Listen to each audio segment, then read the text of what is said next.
Good afternoon, everyone. Myself, Dr. Shahaji Shivaji Chandanshive, Associate Professor, Department of Zoology, शिक्षण महर्षि गुरुवर्य आर.जी. Shinde Mahavidyalaya Paranda district Dharashiv Maharashtra state UGC Malaviya mission teacher training centre doctor Babasaheb Ambedkar Marathwada university Chhatrapati Sambhajinagar organize online short-term course in innovation and startup from 10 February 2025 to 15 February 2025. My roll number is 81. Today I am going to deliver my seminar on environmental factors, which is very important for the study of schools and colleges level. Environmental factors including abiotic factor and biotic factors. We learned from the 5th class to now UG and PG level that environmental factors including the biotic and abiotic factors means living things and non-living things. How many types of the living things and how many types of the non-living things? Now we can to see in the environment that our surrounding is totally fulfilled by the some of the abiotic components and some of the biotic components, which is totally dependent on the each another.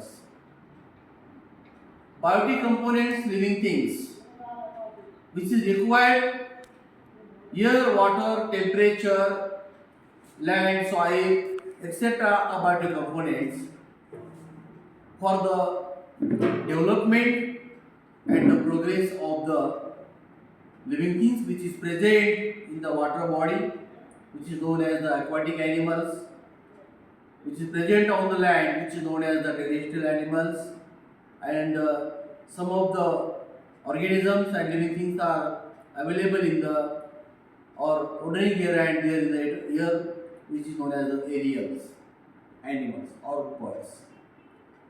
So some of the edaphics which is related to the soil. We know that the environment is fulfilled by the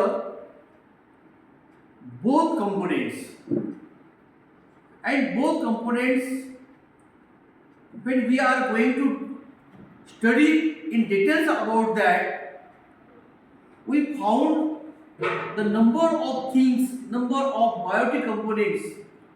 Biotic components, when we are going to go details into them, the biotic components, the vertebrate, invertebrate, like organisms, means plants, animals, and the microorganisms. These three types of the organisms including into the biotic components. Plants, all types of the plants, aquatic plants, terrestrial plants, animals. There are unicellular to multicellular animals are present into the environment. Depending on the habit and habitat, we can to say some of the omnivorous, carnivorous, etc. And depending on the habitat means some of the animals are live in the water body is known as the aquatic animals. Some of the animals live on the land, which is known as the terrestrial animals, and some of the organisms also ordering here in the ears is known as the aerial organisms or animals. So out of them, the animals when we are classified or distribute the invertebrate and vertebrate animals. The both type of the animals are totally different from each other, having the presence of the vertebral column or absent of the vertebral column. Those animals having the vertebral column is known as the vertebrate animals, and those animals lack the vertebrate animals is known as the invertebrate animals.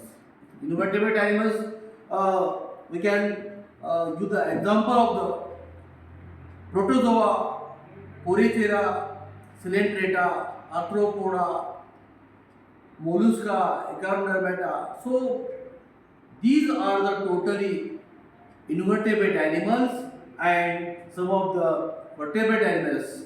When we are going to classify the vertebrate animals, classify into 5 classes: Pisces, including all types of the fishes, amphibia, reptilia, eels, and the mammals. So, including all types of the animals are included into the vertebrate animals, and vertebrate animals and invertebrate animals, so both are very important for the environment. Due to the increasing population of the human beings, the mammals, including the man, also doing the work, doing the research on the environment and their factors. And then we get to see that the abiotic factors, these non-living features of an ecosystem, that is the physical and chemical condition that affect the community, like the forest community, pond community, river community, and so many communities are available in the environment, and the bio community, that is the living things in an ecosystem, and biotic components are non-living things in the ecosystem. Both components interact with each other same for the ecosystem, because the ecosystem is very important.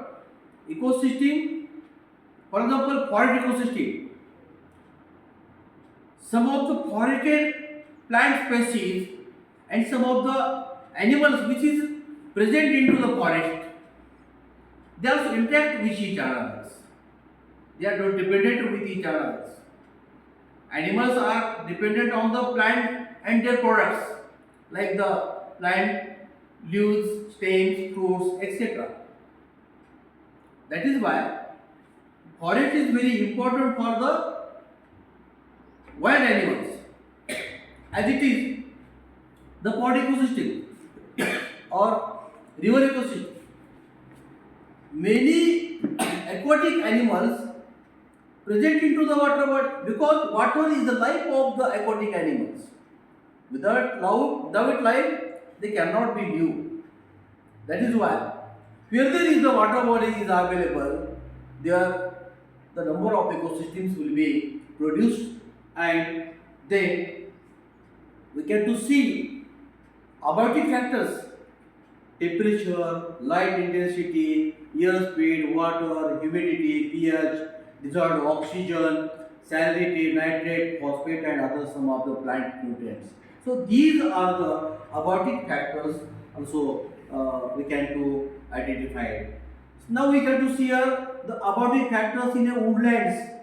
Abiotic factors: light, that is the solar energy, heat, rain, wind, humus, soil water, soil pH, minerals, soil years, and so many things also included into the abiotic factors in the woodlands. What are the environmental factors that affect organisms? In environment, abiotic, biotic, climate, and edaphic, these environmental factors also affected on the organisms. Air is very important for the respiration. Water is very important for the every organisms, and